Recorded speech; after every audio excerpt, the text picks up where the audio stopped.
Israel deu um golpe decisivo ao identificar o líder mais importante do Hezbollah, junto com dezenas de comandantes em uma reunião secreta. Ninguém esperava isso na época. O comandante, procurado pelos Estados Unidos da América há mais de 40 anos, foi finalmente localizado. Caças F-35 entraram na área e seguiram rumo ao alvo. O Hezbollah tentou reagir lançando centenas de mísseis. Hoje há notícias surpreendentes e vamos analisar rapidamente os últimos acontecimentos. Após 3 dias seguidos de ataques israelenses contra o Hezbollah e o Irã, toda a organização foi colocada em alerta máximo. Nos 2 primeiros dias, 4.500 rádios do Hezbollah foram destruídos e mais de 100 bases de lançamento foram atingidas pela Força Aérea Israelense. No 3º dia, o Hezbollah tentou contra-atacar, mas Israel conseguiu interceptar 2.000 mísseis.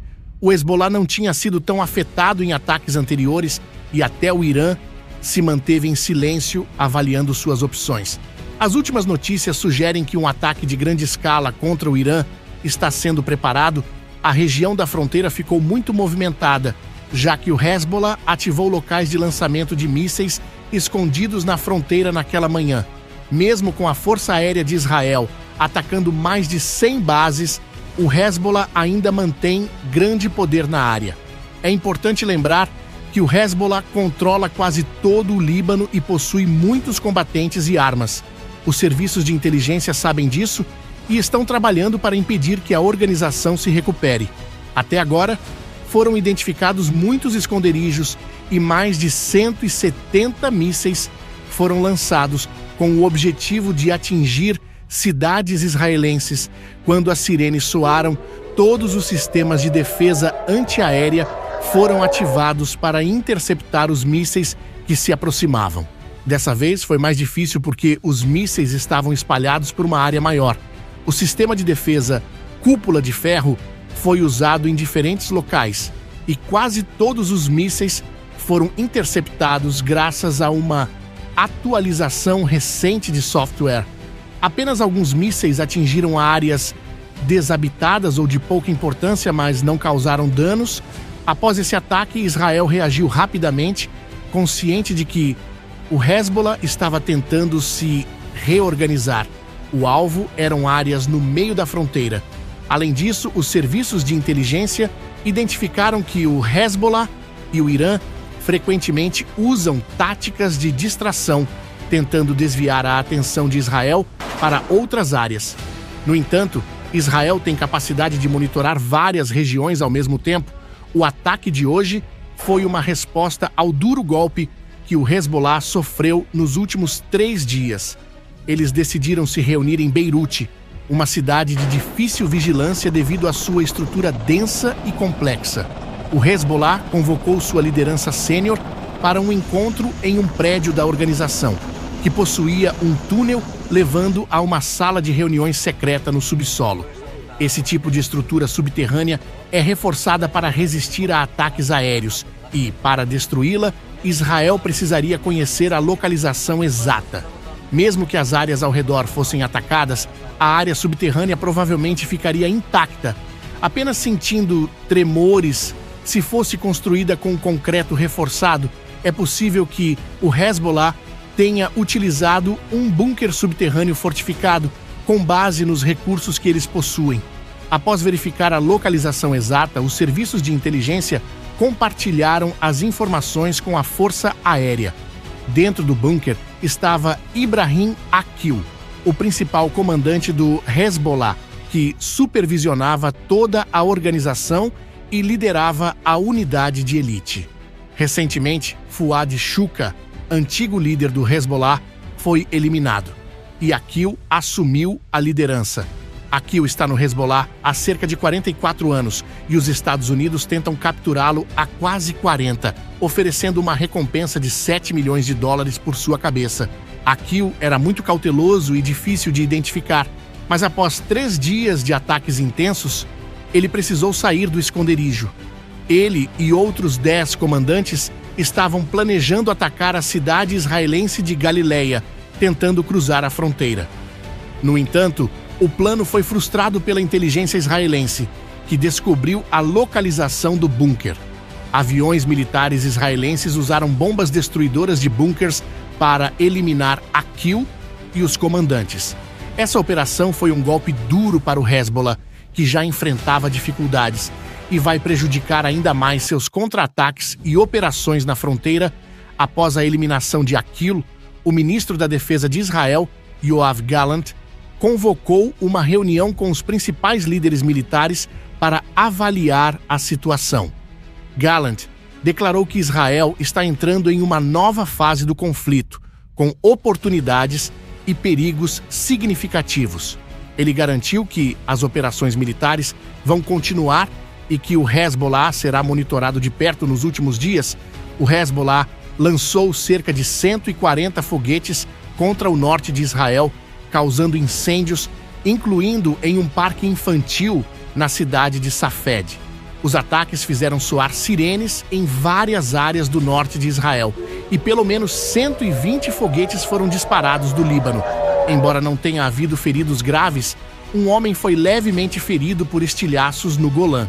O Hezbollah assumiu a responsabilidade pelos ataques. O Hezbollah realizou 7 ataques separados com foguetes Katyusha contra alvos israelenses, um dia após o discurso do líder do grupo, Hassan Nasrallah. No discurso, ele prometeu punir Israel pelos ataques contra o Hezbollah que ocorreram na terça e quarta-feira. Nasrallah afirmou que, apesar da violência, a resistência do Hezbollah superaria o desafio e não seria derrotada. Na sexta-feira, as Forças de Defesa de Israel, IDF, relataram que a Força Aérea Israelense atacou uma instalação militar do Hezbollah no sul do Líbano após observarem um integrante do grupo entrando no local. A IDF também atacou outras estruturas do Hezbollah em diferentes áreas do sul do Líbano, destruindo mais de 1.000 foguetes que estavam prontos para serem lançados. Esses ataques ocorreram logo após explosões e combates intensos que duraram 2 dias, resultando na morte de pelo menos 30 pessoas. Na noite de quinta-feira, a IDF anunciou que seus aviões de combate atacaram centenas de foguetes prontos para serem lançados contra Israel, além de cerca de 100 lançadores de foguetes e outras infraestruturas militares do Hezbollah. Relatórios da mídia libanesa e israelense indicam que o número de ataques variou entre 50 e 70 em todo o Líbano em um período de 20 minutos. Esses ataques foram descritos como os mais intensos desde o início do conflito em outubro. No domingo, o governo israelense votou a favor de incluir o retorno dos moradores do norte de Israel como um objetivo de guerra em resposta à ameaça de represálias do Hezbollah. Na quinta-feira, Hassan Nasrallah, em um discurso transmitido ao vivo, desafiou Israel a atacar o Líbano, dizendo que o Hezbollah estava preparado para responder e aguardava a entrada de tanques israelenses no Líbano, que ele chamou de uma ocasião histórica. O discurso de Nasrallah foi cheio de simbolismo, incluindo um fundo vermelho representando vingança e uma referência ao versículo 39 da Sura Al-Hajj, que permite a guerra defensiva. No entanto, o Hezbollah enfrenta sérios desafios após os recentes golpes e explosões que sofreu. O Hezbollah ameaçou vingança após a morte de um de seus principais comandantes, Fuad Shukr, em julho, durante um ataque preventivo das Forças de Defesa de Israel, IDF. Esse ataque incluiu mais de 100 operações no sul do Líbano, frustrando uma retaliação planejada pelo Hezbollah no final de agosto. Após um alerta das IDF, 150 foguetes foram lançados em direção ao norte de Israel, mas muitos foram interceptados e não houve feridos. As IDF orientaram os civis a evitarem aglomerações e limitarem seus movimentos fora de casa. Mais 20 foguetes foram disparados em direção ao Monte Meron, com outros 20 lançados do Líbano para a mesma região. Até agora, o Hezbollah disparou mais de 150 foguetes contra o norte de Israel. Fontes de segurança libanesas relataram que o grupo estava distribuindo novos dispositivos de localização a seus membros antes dos ataques. Isso indicava que o Hezbollah confiava na segurança dos dispositivos, apesar das varreduras eletrônicas em busca de explosivos. Um desses dispositivos explodiu, ferindo um membro do grupo, sugerindo que explosivos estavam escondidos em dispositivos de comunicação, como walkie-talkies. A integração dos explosivos em baterias de walkie-talkies tornou a detecção muito difícil. Na quarta-feira, milhares de localizadores do Hezbollah explodiram em redutos do grupo no Líbano, causando a destruição de centenas de walkie-talkies usados por eles. Esses aparelhos tinham rótulos de fabricação japonesa, mas sua produção foi interrompida há 10 anos e muitos eram falsificados. Além disso, o exército israelense anunciou que, durante uma operação na quinta-feira, eliminou um líder terrorista na Jordânia, identificado como Sacar. Ele liderava um grupo terrorista em Castela e estava envolvido no planejamento de ataques no norte da Samaria. A operação foi conduzida pela Força Aérea de Israel, que atacou o carro em que Sacar e outros 2 terroristas estavam, resultando na morte dos 3, que transportavam. Ainda não está claro se o míssil foi detectado a tempo e por que o sistema de defesa Arrow não o interceptou como previsto.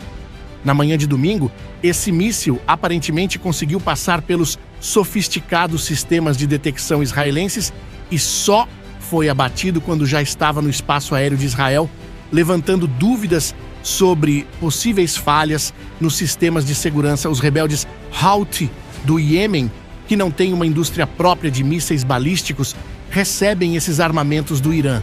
O míssil em questão, o Tufan, é uma evolução do Shahab-3, desenvolvido pelo Irã com alcance de 2.000 quilômetros, capaz de percorrer a distância entre o Iêmen e Israel.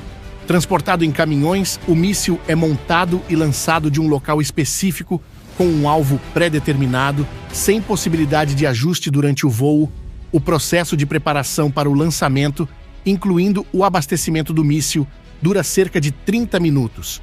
Durante o voo, o míssil segue uma trajetória balística e, após o esgotamento do combustível, o primeiro estágio se separa.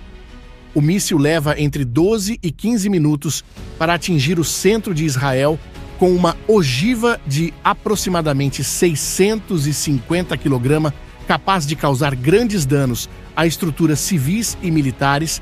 Ainda não se sabe por que o sistema de detecção não interceptou o míssil a tempo, apesar da rede de satélites de alerta dos Estados Unidos da América, que monitora os lançamentos, e dos diversos sistemas de radar de longo alcance instalados em Israel e operados em conjunto com as forças americanas.